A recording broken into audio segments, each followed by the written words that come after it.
I'll show you how you can fix your weather app not updating.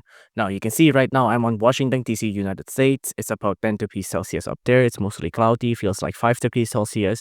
It's pretty cold, right? And you can see if I scroll down, all of it is updated pretty good, right? I have the temperature, what it feels like, the cloud cover, the pressure, the map here. I also have some chart data here as well if you want to see that. And you can see everything here is pretty updated, right? There's even a couple of ads here as well on the weather app.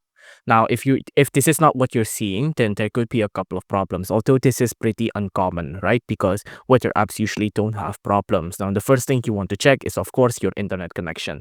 You can see right now I'm connected to the internet, and by connecting to the internet, we can pull data from the cloud, and then it can upload it to our weather app here. So if your weather app's not updating, first make sure you're connected to the internet.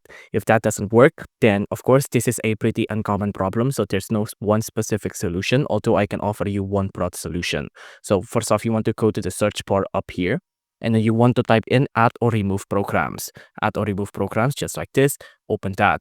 Now it'll open up a window just like this, right? Now on the app section here, you want to search for weather, right? Weather, just like this. Now just wait for it to load. There you go, weather. Now just click on the three dots here and then click on advanced options.